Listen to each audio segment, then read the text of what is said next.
All right, so today we're tackling something I hear all the time.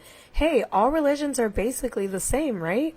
They're all just different paths to the same God. Now, I get why people say this. It sounds nice. It sounds inclusive, right? It sounds like we're all just climbing the same mountain and maybe we're just on different trails, right? But here's the thing. If we actually sit down and look at what different religions teach, it really doesn't hold up. The idea that all religions are the same kind of falls apart because when you get down to it, they're saying very different things about God, the world, and what it means to have a relationship with Him. Let's take Christianity, Islam, Hinduism, and Buddhism, just for an example. At the surface level, they all might encourage people to live good lives, be kind, search for something beyond themselves. Yes, that's true. But when you look for the core beliefs, it's like night and day. For instance, in Christianity, there's one God, one personal relational God who created the universe and loves you, right? In Hinduism, though, there are thousands of gods, literally thousands. Or maybe they'll say it's all part of one divine energy, right? Christians, we do not believe this, okay? In Buddhism, there is no personal God at all. It's more about achieving enlightenment or being your own God, right? And in Islam, Allah is also one God, but He is very different from the God of the Bible. In Islam, God is distant. He's merciful, yes, but no concept of God coming to earth, walking among us, or calling us His children, like we see in Christianity. Here's what makes Christianity unique. It's not about us trying to get to God. Every other religion in the same way says you have to work your way up to Him. Like if you just do enough good things, if you meditate enough, if you pray enough, if you follow enough right rules, maybe, then just maybe, you'll be good enough. But there's no guarantee, right? But Christianity completely flips that on its head.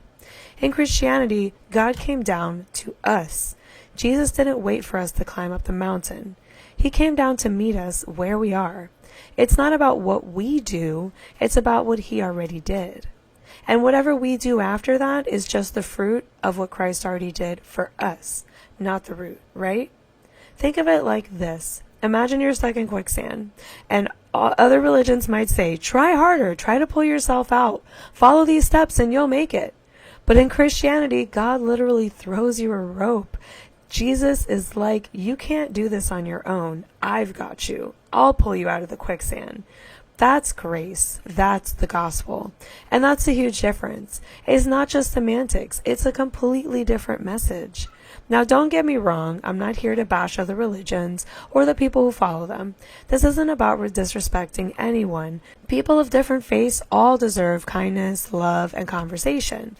But we can't pretend that they're all the same and that all religions teach the same thing or that they lead us all to the same place. At the end of the day, that's really disrespectful to that religion by saying, hey, look, Islam, you're just the same as Christianity. Or, hey, look, Hinduism, you're just the same as a Muslim. That would be offensive to all those religions. In John 14:6, Jesus said, I am the way and the truth and the life. No one comes to the Father except through me.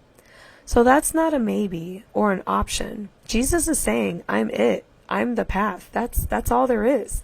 If we believe He's who He says He is, then we can't say, oh, all paths lead to God. Because Jesus Himself didn't even give us that option. He said, I am the way, the truth, and the life. No one comes to the Father except through me. That's it. And I know sometimes the truth is hard. It feels exclusive. But here's the thing. Truth is exclusive. If 2 + 2 = 4, it can't equal 5, right? If something is true, then the opposite of it can't also be true. The beautiful thing about Christianity, though, is that while the truth is exclusive, the invitation is wide open to everyone. Jesus didn't come for one group of people or one culture. He came for everyone. That means everybody's invited. That's the most inclusive message out there that I've ever heard. So no, all religions are not the same, and all paths do not lead to the same God. But Jesus, He invites everyone to walk the path that leads to eternal life with Him. All right, that's it for today. If you've got questions, drop them in the comments. Let's talk about this. And if you're curious about Jesus and why Christians believe he's the way, don't be afraid to dig in and check out for yourself. I have other videos on this, and you can explore my channel as well. This stuff matters, y'all. Thanks for hanging out. Hit the like button if you learned something new, and I'll catch you on the next one. Peace out.